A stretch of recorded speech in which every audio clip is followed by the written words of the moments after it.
Bonsoir, mesdames, messieurs, bienvenue dans votre émission. Seuls les imbéciles ne changent pas. Le président de la République, après son discours du 30 juin dernier, est revenu finalement à sa décision. C'est la question qu'on se pose.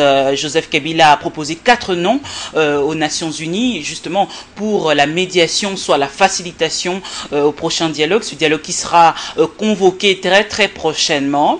Est-ce que le président de la République va finalement céder à la pression de l'UDPS, l'UDPS qui a donné l'ultimatum au président de la République de convoquer ce dialogue avant la fin du mois de novembre, de ce mois déjà, qui tend à sa fin. On va bien le voir prochainement, mais aussi on pensait que la question sur les commissaires spéciaux était tournée, soit conclue, mais non, hier au Parlement, les députés nationaux sont revenus là-dessus, sur la violation de la Constitution. Est-ce que la Cour constitutionnelle a failli, cette Cour qui est censée justement éclairer la lanterne de tout le monde, mais aussi trancher?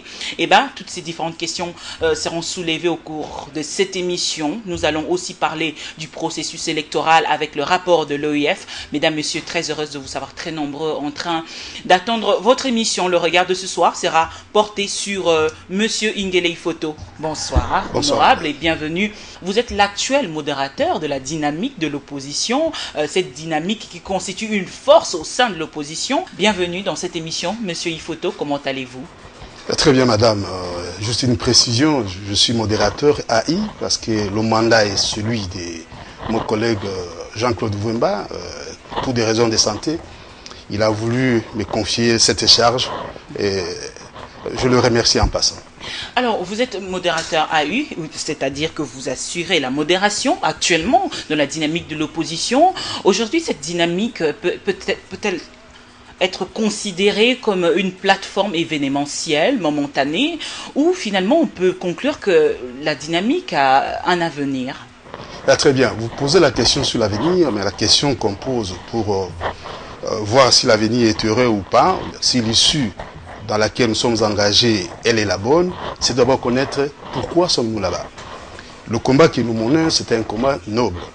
Nous sommes là pour dire le pays a tant souffert et que le pays est sorti de cette souffrance, de ces cycles infernaux des violences, et que le pays, le peuple, la nation congolaise a décidé de se doter d'un cadre institutionnel, d'un cadre constitutionnel qui permet que le pays aille de l'avant. Nous sommes là pour ces combats-là, et ces combats-là n'ont pas de fin. Dans le combat pour le respect de la Constitution, pour la promotion de la démocratie, des libertés, des droits de l'homme, ces combats-là n'ont pas de fin. Donc, l'avenir y est. L'avenir y est. On va tout d'abord, on va revenir à la dynamique, mais on va parler de votre parti politique. La dynamique pour la démocratie au Congo, Monsieur Ingele Photo, ce parti politique a combien de députés au Parlement? D'abord, c'est qui votre secrétaire général que moi je ne vois presque jamais à la télévision? C'est votre visage aujourd'hui qu'on connaît, hein? C'est-à-dire que c'est le président national finalement qui est plus mis en exergue. Très bien, donc le parti est organisé et nous n'avons pas cette culture-là du mativisme. La direction du parti, j'ai conduit cette direction-là. Et j'ai la communication par le mativisme. Oui, non, pour communication, pour communiquer, que chaque fois le président d'un parti n'ait son siège que dans des studios de télévision et de radio, qui n'est comme membre que les journalistes qui lui posent des questions. Nous sommes structurés. Honorable Louméa, maintenant nous avons un seul élu, c'est lui, et le porte-parole du parti. Et souvent, il doit communiquer, et le président national ne parle pas tout le temps, donne l'orientation, et c'est aux membres. Le secrétaire général, nous venons d'échanger, Maître Ngangou, je crois qu'il est déjà passé par ici, et il y a un nouveau qui fait l'intérim, c'est Dr Mapo. Vous aurez l'occasion, c'est aussi une occasion, je l'interpelle. Donc le parti s'exprime par les organes habilités. Il n'est pas donné au seul président d'un parti de chaque fois venir dans des studios de télévision, alors que nous devons faire un travail d'éducation des masses, de formation d'une conscience politique. C'est à la base. C'est dans les réunions du parti. Si vous voulez me voir, c'est au siège du parti. Mais justement, M. Ingele Photo, il faudrait dire qu'au sein de la dynamique, il y a plusieurs présidents des partis politiques de l'opposition. Pourquoi n'est pas fusionner tous ces partis politiques ont une seule force pour les perspectives à venir? Vous savez, nous allons vers le rassemblement et ce qui nous unit ici, je vous ai dit, le motif n'est pas idéologique. C'est un idéal commun pour tout citoyen congolais, ce qu'on dote notre pays une fois pour toutes, des instruments, des cadres qui aident, qui permettent de booster une fois pour toutes ces pays, de sortir. L'objectif n'est pas idéologique, mais il n'est pas idéologique. Oui. Donc, je m'aimerais préciser comme modérateur AI de la dynamique, ce n'est pas une plateforme électorale. Nous sommes dans une plateforme pour un combat bien déterminé aujourd'hui. Peut-être demain, c'est lequel? La défense de la Constitution de la République, la promotion et la défense de la Constitution de la République. C'est ce qui nous unit aujourd'hui. Des gauches, des droites, nous sommes là pour ces cas-là. Bon, peut-être demain, ce n'est pas interdit que nous puissions muer à une plateforme électorale ou idéologique. Je ne sais pas, je souhaite que ça se passe. Aujourd'hui, nous conjuguons les efforts, non seulement comme dynamique, nous demandons que toute personne de bonne foi, de bonne volonté, qui voudrait voir la République sortir de l'ornière, en tout cas, nous avons les bras ouverts pour ces partenaires politiques, pour en fait que nous recherchions ce premier combat, le respect d'état des droits démocratiques. Mais oui, vous battez pour le respect de la Constitution, c'est bien cela. Vous êtes plus basé aussi sur le mandat du président de la République, hein, parce que ça fait débat actuellement. Monsieur Ngele Photo, la responsabilité qui vous incombe aussi, c'est de déterminer qui sera le prochain président de la République. Cette alternance qui doit être bien définie, prédéfinie même au sein de votre dynamique. Est-ce que finalement les ambitions s'expriment? Bon, finalement, vous êtes arrivé à la question essentielle. Le respect de la Constitution implique que le président de la République est à son deuxième et dernier mandat. Donc il faudra l'alternative démocratique. La question que vous me posez maintenant, de savoir, mais oui, si partez, qu'est-ce que vous faites? Est-ce que vous avez des ambitions? Je vous ai dit que la plateforme n'est pas électorale. Nous y pensons. J'aimerais aller là-bas par une image de chez moi. On construit, quand vous n'avez pas encore construit la case, ne cherchez pas à loger les gens. Construisons tout d'abord cette première case. Quand nous aurons fini à construire la case, nous allons dire, voici telle chambre numéro 1, 2, c'est tel monsieur, telle dame. Là, nous ne sommes pas encore dans les ambitions. Certainement qu'il y en aura. Il y a des ambitions. Les gens n'ont pas fait des partis politiques pour telles ambitions. C'est pour faire exprimer les ambitions. Trouver une tribune pour les ambitions.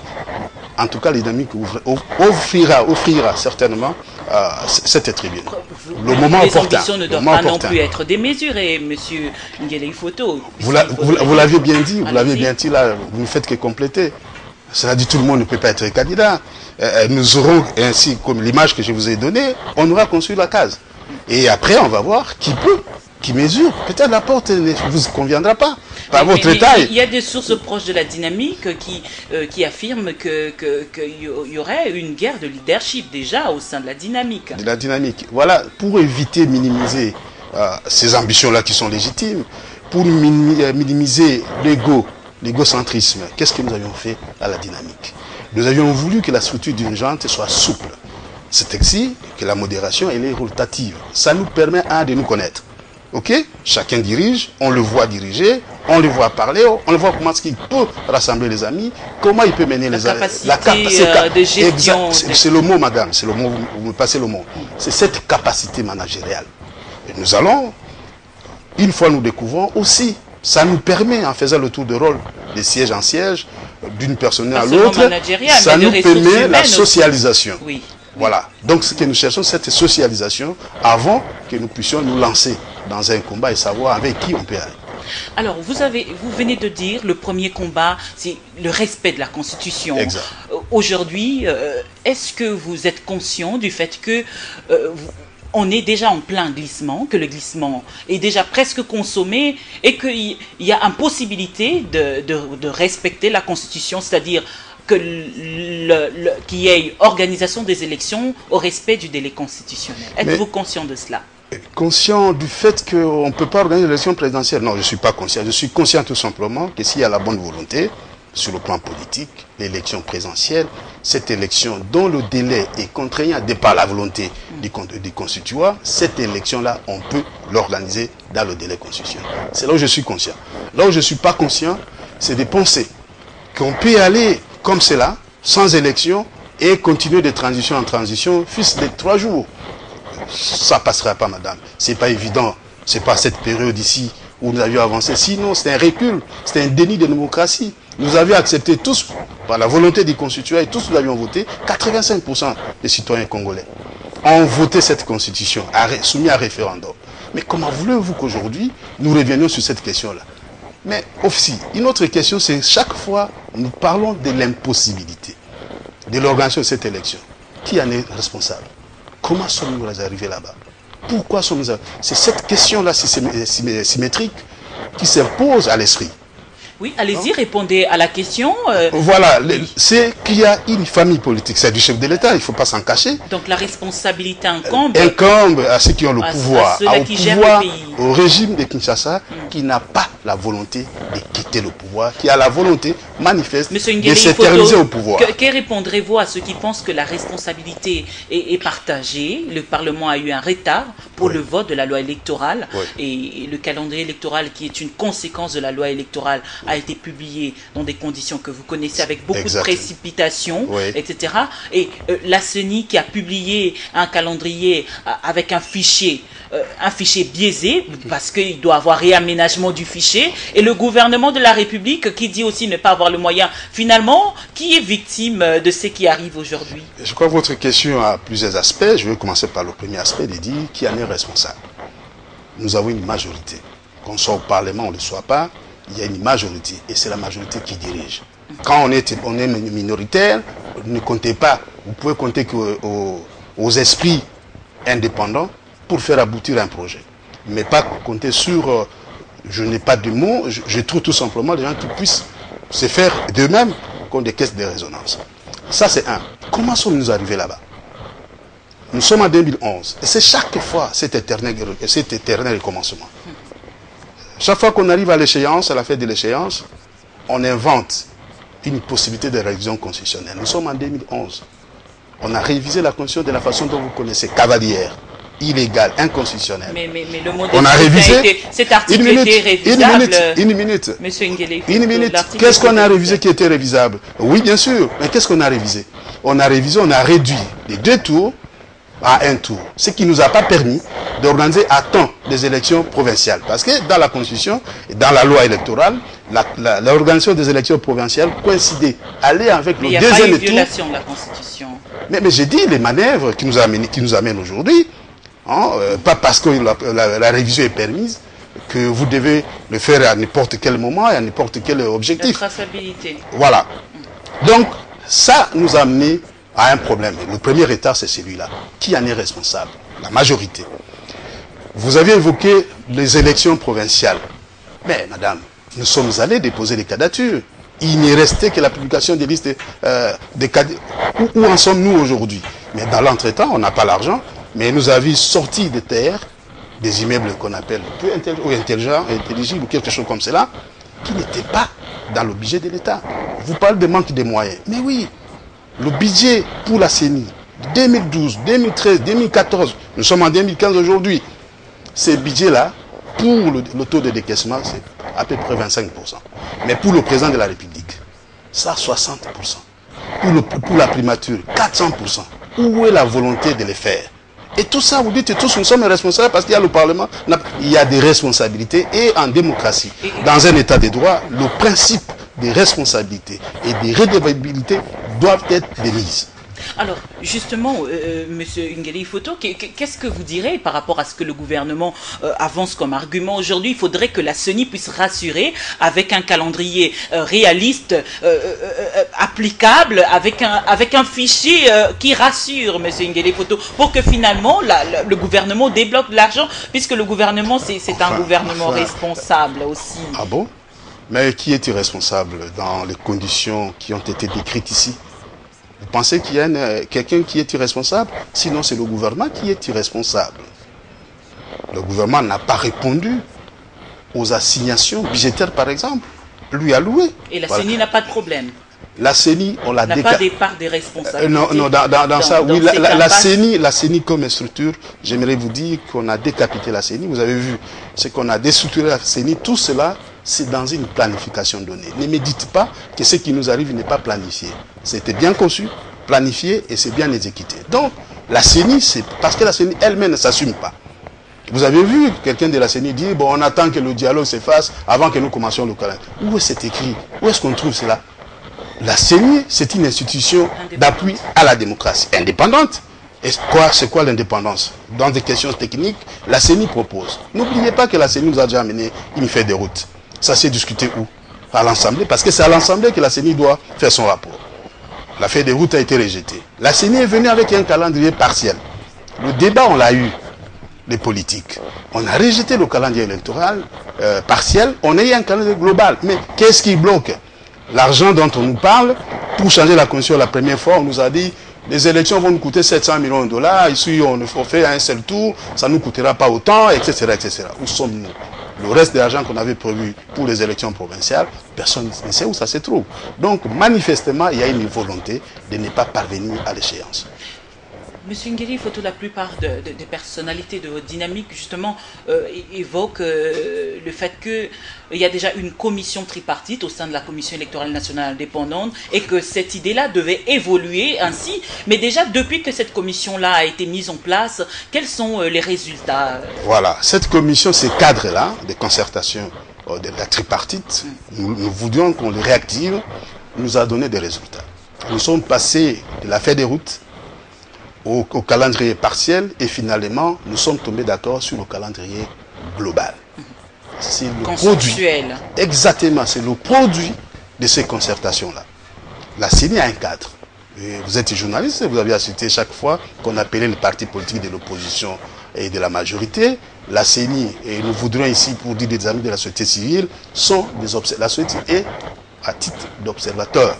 La CENI, la société civile n'est pas l'acteur principal, à moins que les gens changent de casquette, comme nous sommes habitués ici, où les membres de la société civile se battent pour être ministre, pour être PDG, mais ce n'est pas la vocation de la société civile.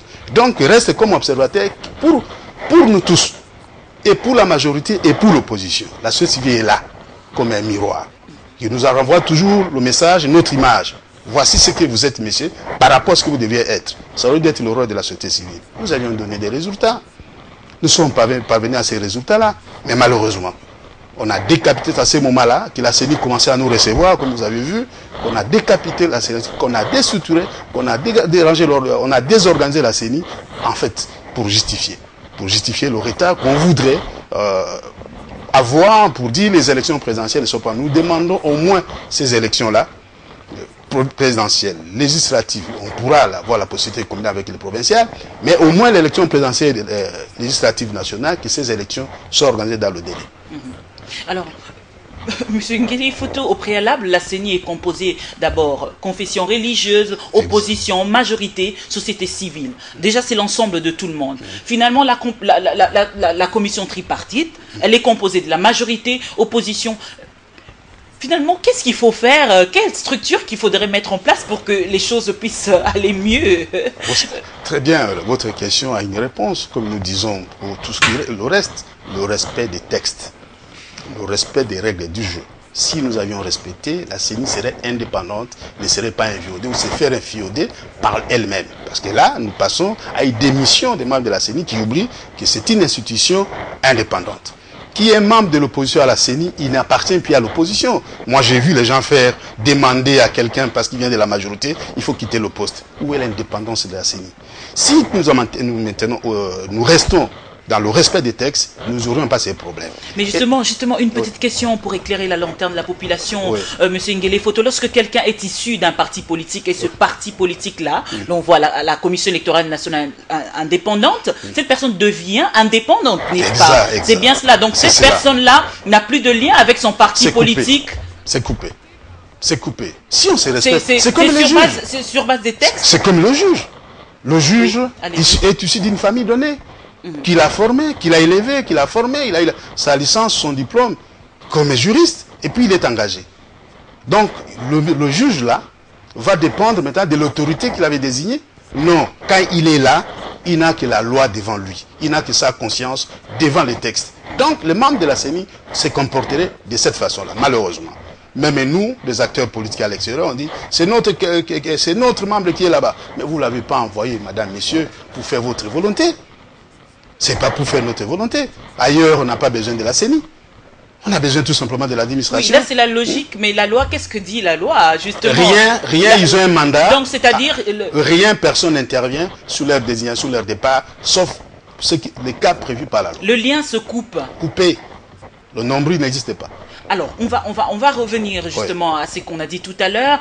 La composition de la CENI, majorité, société civile, etc., ne rassure pas. Votre commission tripartite qui commence, et finalement, ça a été décapité, comme vous venez de le dire. Qu'est-ce qu'il faudrait faire, finalement? Ne pensez-vous pas que...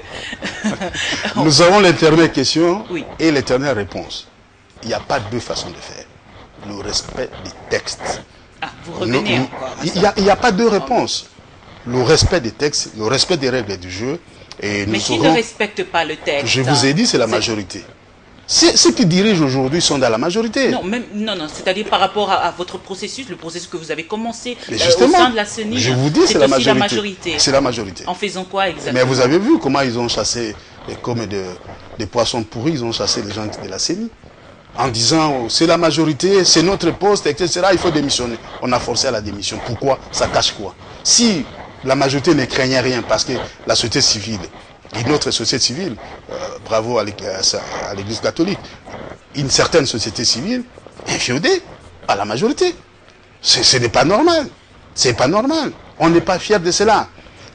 La majorité pourrait changer demain. Qu'est-ce qu'on va faire? Nous, on ne va pas continuer avec cela. Donnons-nous l'engagement, prenons l'engagement. Nous avions d'ailleurs pris cet engagement. Maintenant, là, faisons fonctionner l'engagement que nous avions pris pour le respect des textes. Nous sommes dans un état dit des droits démocratiques. Ça commence par le respect des textes. Le respect des textes, ouais. C'est aussi ce que évoque aussi l'OIF, c'est-à-dire l'OIF demande à ce qu'on puisse organiser les élections au regard du délai constitutionnel. C'est aussi le respect des textes, mais avec des préalables, M. Nguele Ifoto, oui, le recensement, selon certains, ce recensement-là prendra 3 ans. Les autres aussi pensent que ça prendra 6 mois. Il y a certains qui évoquent que ces recensements pourraient prendre 3 mois finalement. Quelle est la vraie version? Je crois qu'on ne va pas dévoiler les concepts. Ce dont nous parlons, et ce qui est de la compétence exclusive de la CENI, c'est l'enrôlement des électeurs. De tous les électeurs? C'est différent du recensement. Non, parce que vous avez utilisé le recensement. Oui. Les gens ont évoqué le recensement. Nous ne parlons pas du recensement. Dans le cas des élections, on parle de l'enrôlement. Regardez la Constitution, regardez la loi électorale, regardez la loi sur la CENI, nulle part on parle du recensement. Le recensement, c'est un autre procédé d'identification effectivement des statistiques, mais le recensement n'est pas là. Mais qui crédibilise aussi l'enrôlement. Bien sûr. Le recensement crédibilise vous avez créé à la porte-pièce l'ONIP, je crois qui est mort de sa belle mort, je ne sais pas si ça existe encore.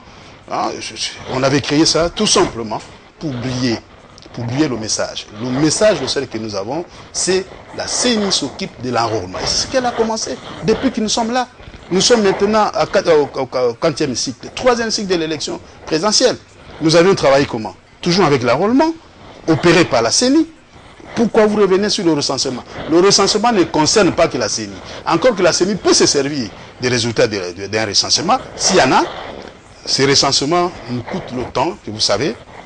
3 ans, 4 ans, je ne sais pas. Le dernier Mobutu l'a organisé. Vous savez combien ça nous a coûté. Le recensement ne concerne pas que des électeurs. Mais il y a certains qui disent que la technologie a évolué, le recensement... parce que nous devons aller dans le... Parce que nous devons aller dans le délai. Quand vous faites le recensement, ce n'est pas tout le monde qui va devoir voter. Nous cherchons les électeurs pour faciliter la tâche. Nous avions vu l'OIF parce que par 2 fois vous êtes revenu sur l'OIF. Nous avions rencontré l'OIF, une délégation que moi-même j'avais conduite.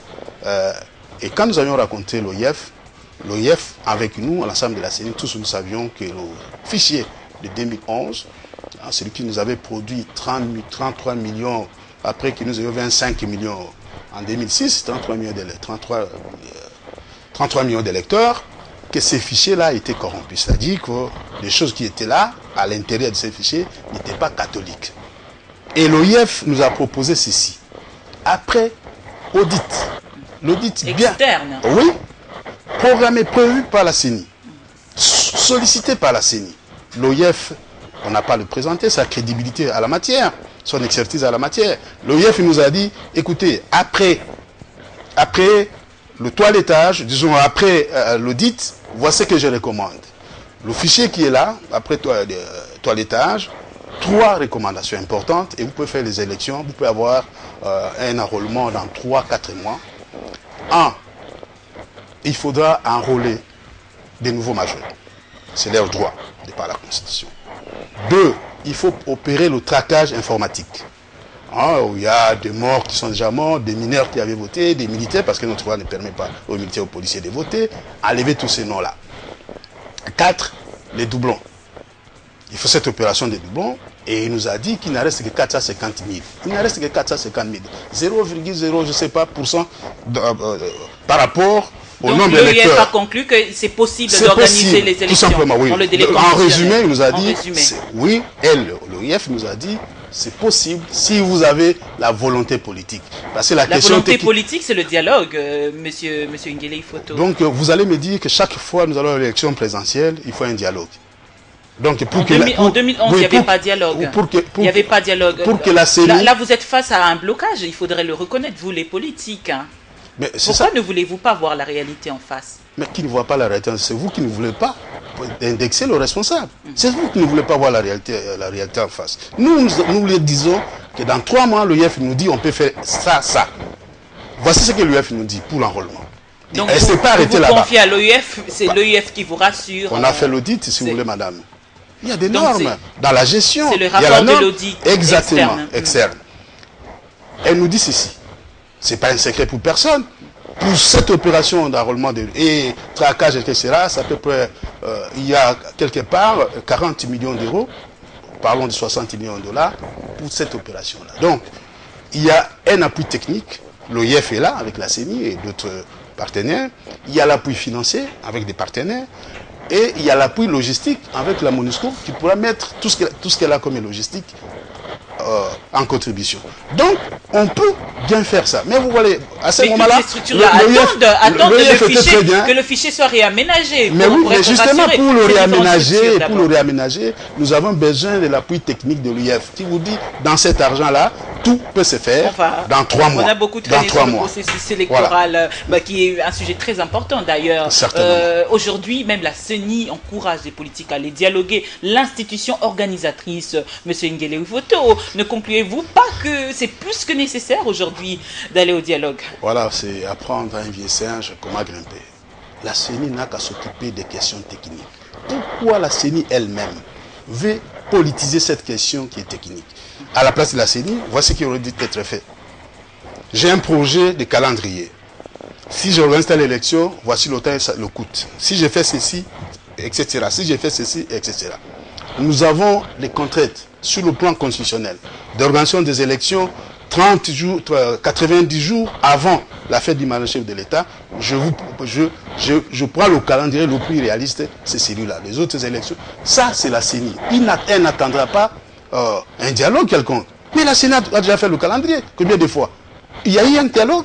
Le seul dialogue, même si vous faites votre dialogue, le résultat du dialogue, la CENI seule, dans sa souveraineté, pour ou ne pas. Le dialogue ne veut pas dire à la CENI, il faut faire 1, 2, 3.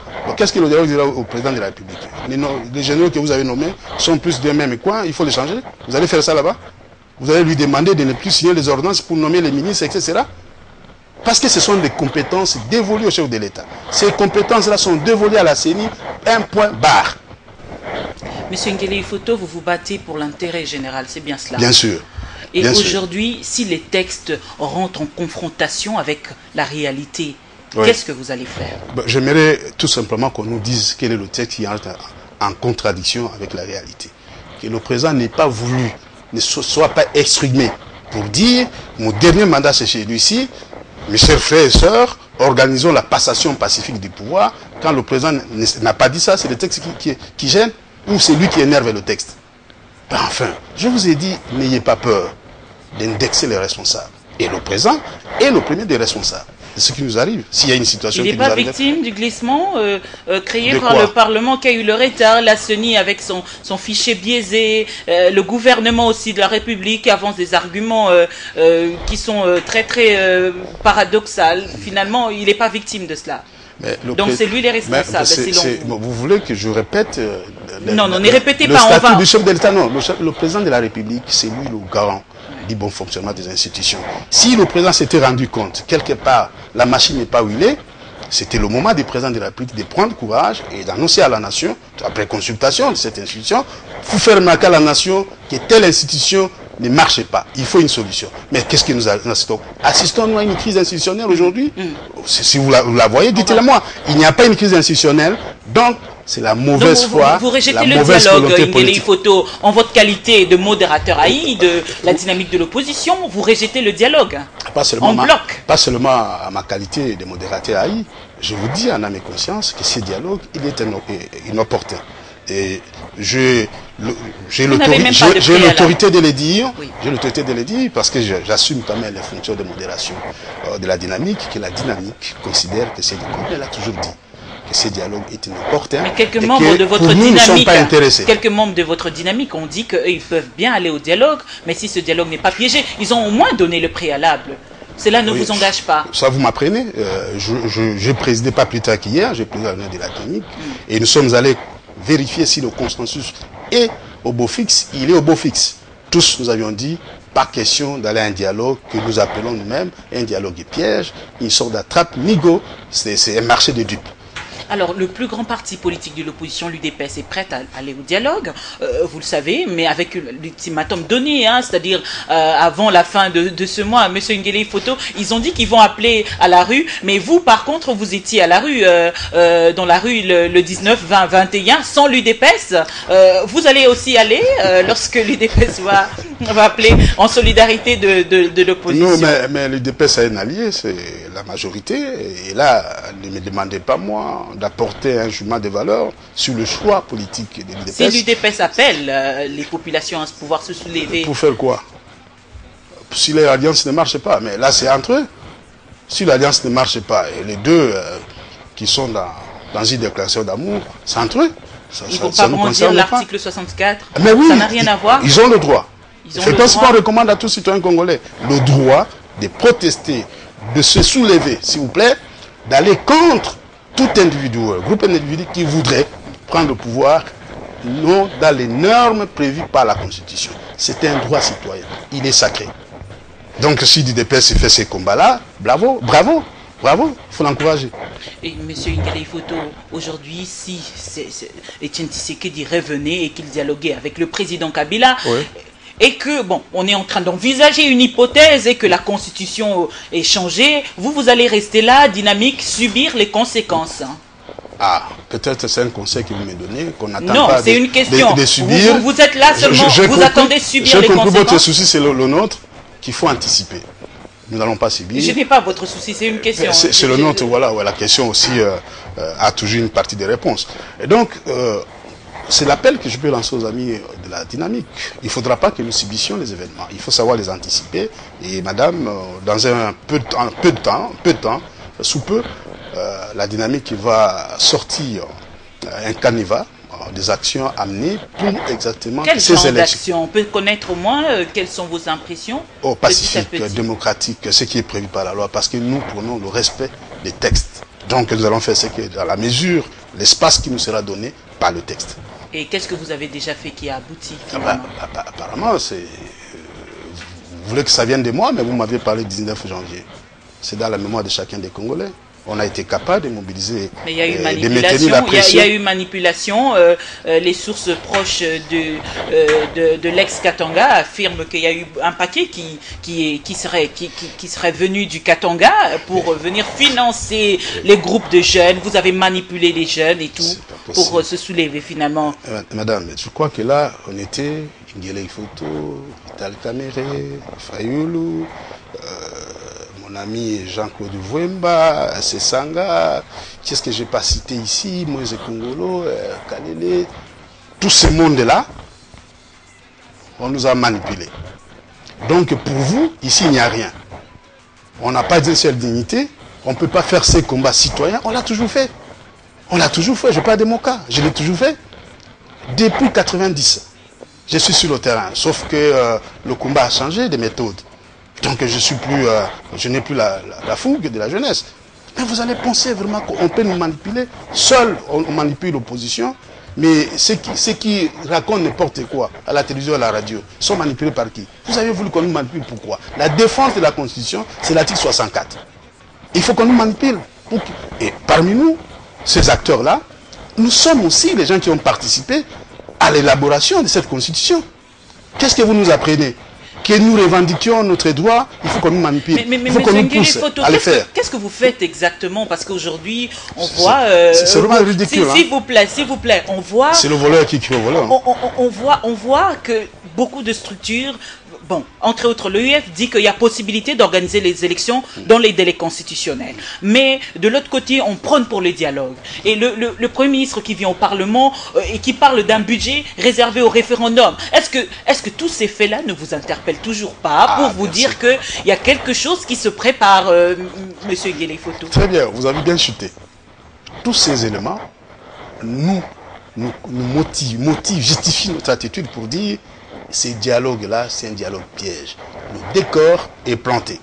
Nous sommes allés là-bas pour avoir, même quand ils vont au dialogue, c'est pour avoir un semblant de consensus, pour dire qui sont pour, qui sont contre. Oui, vous savez, ceux qui sont pour sont toujours nombreux. Ils vont être nombreux à dire la majorité a voté, les chantiers étaient représentatifs, donc nous allons vers le référendum. Il faut nous éviter cela. Il faut vraiment nous éviter cela. C'est constitutionnel. Il faut honorer. C'est parce qu'il y a impossibilité d'organiser les élections.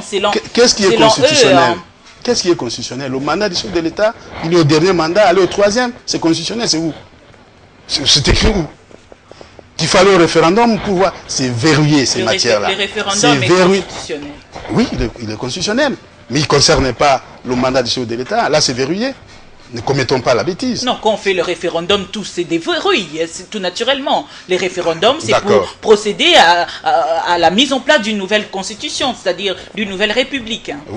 D'accord avec vous, mais je suis enseignant, je vais m'illustrer par un exemple. Allez-y. Vous voyez, mais dans la Bible, moi je suis chrétien catholique, ça c'est mon obédience n'est pas de secret.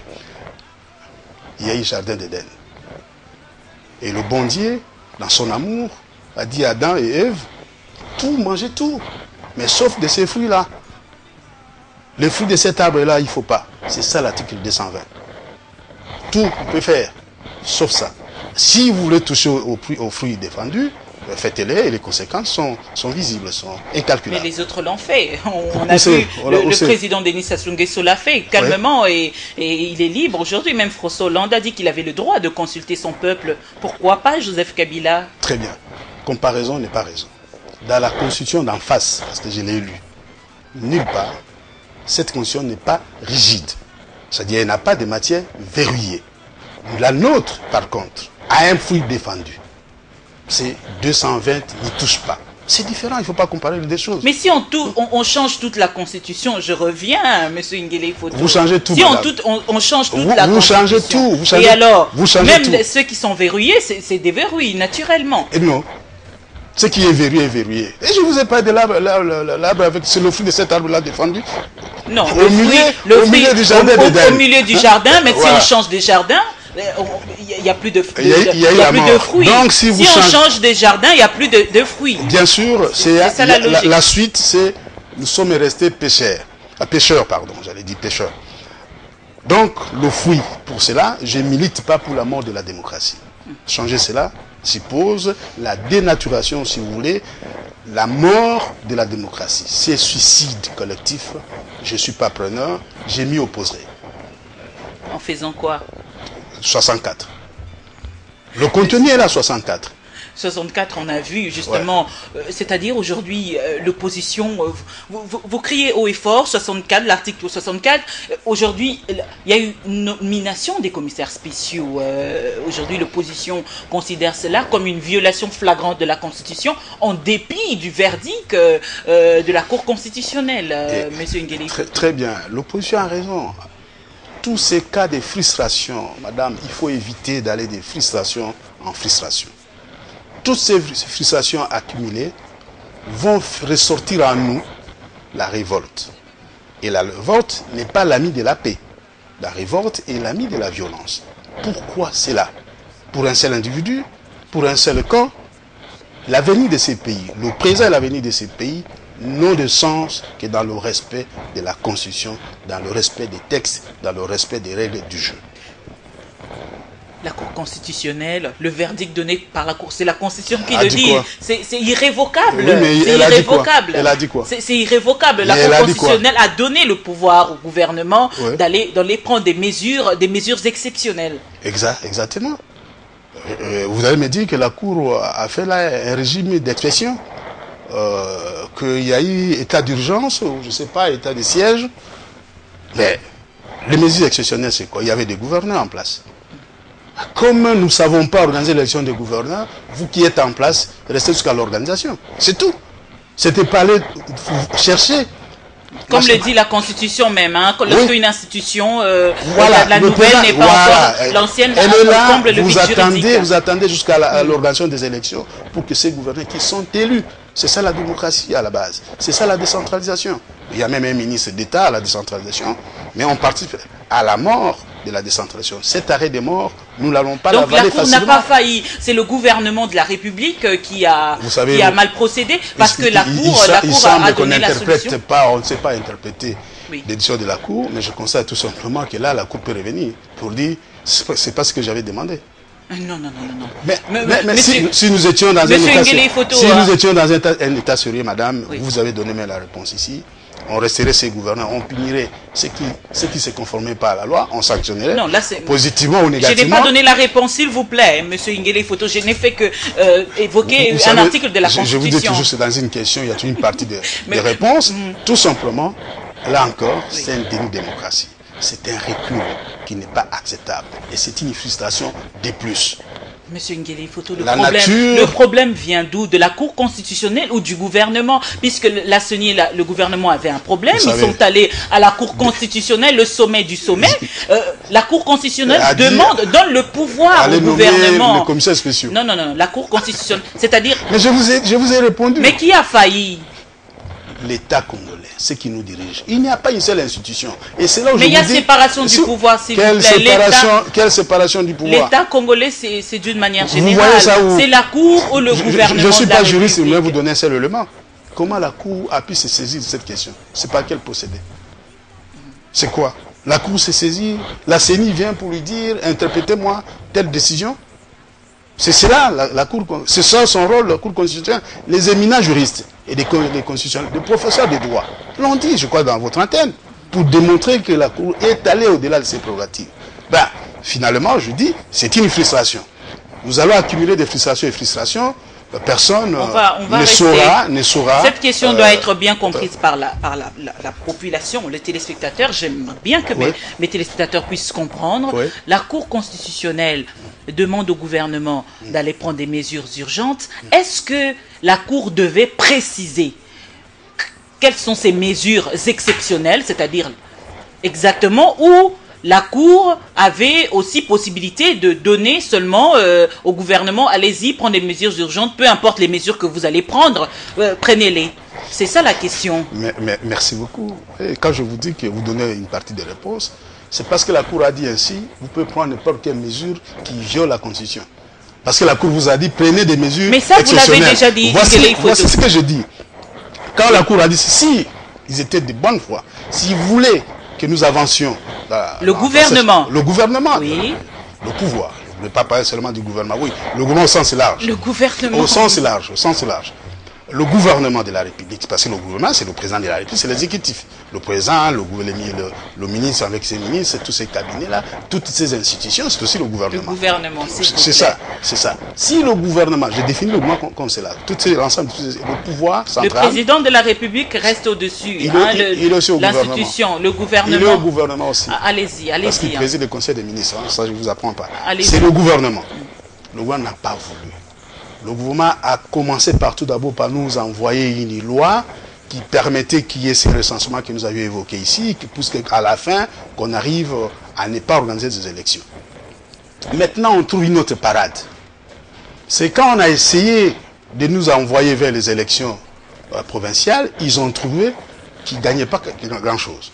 Ils ont découpé à la hâte. C'est prévu par la Constitution, mais ils ne l'ont pas fait à temps. Ils l'ont fait pour des calculs politiciens. Découpage, territoriale dans les conditions que vous connaissez et qu'on a dénoncées. Je ne suis pas le seul. C'était constitutionnel, cette agglomération de provinces qui devait avoir lieu depuis le mois de mai 2011. La démarche, 2010, elle est suspecte. 2010 même. Exactement. C'est comme ça que cette démarche, elle est suspecte.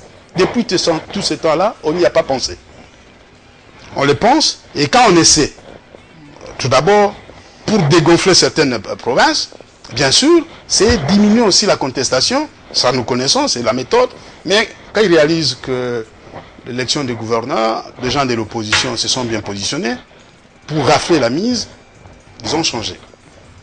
On n'a pas 2 millions de dollars. La Cour allait appeler le Premier ministre pour se justifier, je n'ai pas 2 millions de dollars. Et la Cour ne lui pose pas la question. Ce n'est même pas la Cour constitutionnelle. Je crois que le procureur général habite au risque de saisir que vous consommez des immeubles qui ne sont pas prévus dans le budget, alors que l'argent prévu pour la CENI, vous ne lui donnez pas.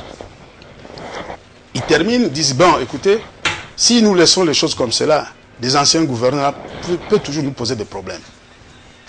Il faut trouver un autre moyen pour, en fait, ils les ont révoqués. C'est ce que cela veut dire. Quand ils ont nommé les commissaires spéciaux, qu'est-ce qu'on fait des anciens gouverneurs qui ont été élus? Comment ça passe? Ça se passe. Maintenant, sur le terrain, comment ça se passe? Vous voyez, madame. Ils ont été élus et pourtant les députés provinciaux continuent à bénéficier de leur mandat. C'est bien cela. Encore une aberration. Mais ces gouverneurs-là restent députés provinciaux. Ils redeviennent députés provinciaux. La province n'a le sens de par la Constitution que si le gouverneur est élu par l'Assemblée provinciale. Il n'y a pas deux façons de voir cette question. Alors, le gouverneur est élu pas au second degré, pas les membres de l'Assemblée provinciale, les députés provinciaux. Il n'y a pas une autre structure qui coiffe la province au niveau de l'exécutif et pas une autre qui légifère que l'Assemblée provinciale. Ngele Ifoto, on va conclure pour... Bien sûr, bien sûr. Il faudrait bien qu'on puisse se comprendre là. Donc, la Cour constitutionnelle devait finalement préciser... C'est aller prendre des mesures urgentes. Alors, selon la Constitution, puisque je suis la Cour constitutionnelle, selon la Constitution, il faudrait laisser le gouverneur assurer les vides juridiques jusqu'à la mise en place des nouvelles assemblées provinciales. C'était à la Cour d'éclairer, de préciser et de donner l'ordre au gouvernement de la République. Est-ce que les gens qui vous suivent doivent comprendre ça? Parce que je voudrais bien expliquer. Peut-être c'est que vous n'expliquez pas bien. Non, qu'est-ce que je ne suis pas bien pour vous dire? Que tout d'abord, la saisine était biaisée. Il n'était pas autorisé. Là, c'est la première étape. La première étape. Donc, c'est pour vous dire que quand je vous dis qu'il n'y a pas d'institution indépendante, la Cour savait très bien, c'est des éminents juristes, des professeurs d'université, des gens qui sont pleins d'excellence, les savaient très bien. Mais ils sont allés au-delà de leurs prérogatives, tout simplement pour satisfaire à la majorité, à la demande du président et de sa famille politique. Quand on fait un jugement, et un arrêt comme la Cour, on précise, même dire à cette institution... On ne laisse pas les gens dans le flou. Exactement, vous allez prendre des mesures, mais dans 3 mois, dans 4 mois, on dit, vous prenez et CENI, vous allez faire le calendrier électoral. Mais madame, nous sommes où? La Cour voulait régler une situation circonstancielle, qui ne va pas durer dans la durée, qui n'a pas une longue durée. La Cour s'est tue. Et c'est là où nous vous disons, il n'y a pas d'institutions indépendantes dans ces régimes ici. Nous risquons, à la force des choses, dans la pratique gouvernementale, nous arrivons maintenant, non à un état de droit démocratique, nous sommes presque à l'absolutisme, où tout vient du chef de l'État et tout est tranché par le président. C'est votre point de vue. Hein? Il y a séparation de pouvoir. Il faudrait aussi le reconnaître. Monsieur Ngele Ifoto, vous respectez la Constitution, vous vous battez pour le respect de la Constitution, et cette Constitution vous oblige aussi à respecter les arrêts et le verdict donné par la Cour constitutionnelle. Oui, la Constitution n'a pas laissé libre cours aux institutions de la République d'aller au-delà de leurs prérogatives constitutionnelles. Et encore une fois, l'article 64, c'est pour arrêter toutes ces dérives-là. Pour dire, parce que la Constitution a dit, je dois faire ce que je veux, mais la Constitution vous a dit, voici ce que vous devez faire. Les compétences sont d'attribution. Mesdames, Messieurs, seuls les imbéciles ne changent pas. Le président de la République, après avoir prononcé un discours le 30 juin dernier, il avait dit que la République démocratique du Congo devait bénéficier de sa souveraineté. Pas question de médiateur, etc. Mais Joseph Kabila a étalé quand même proposer 4 noms aux Nations Unies. Et le successeur de Martin Kobler, qui est arrivé, qui a été reçu par le président de la République, a reconnu que les populations congolaises devaient se prendre en charge et devaient bénéficier de leur souveraineté. Mesdames, Messieurs, on a parlé aussi au cours de cette émission la nomination des commissaires spéciaux. Le processus électoral, on a passé un grand moment pour parler de ça. Voici donc là le sommaire de cette émission. Le regard de ce soir a été porté sur Ingele Ifoto. Il est président de la Dynamique pour la démocratie du Congo. Monsieur Ingele Ifoto, merci d'avoir répondu à notre invitation. Je rappelle que vous êtes aussi modérateur AI de la Dynamique de l'opposition. C'était un grand plaisir de vous présenter cette émission que vous allez suivre en rediffusion demain, samedi, à partir de 9h juste. D'ici là, portez-vous bien. Je vais vous retrouver vendredi prochain. Ça sera avec le même plaisir. Vous allez nous suivre sur les nets, sur la page Facebook Dossier d'Afrique. Bonsoir chez vous et à très prochainement. Au revoir. Au revoir, madame.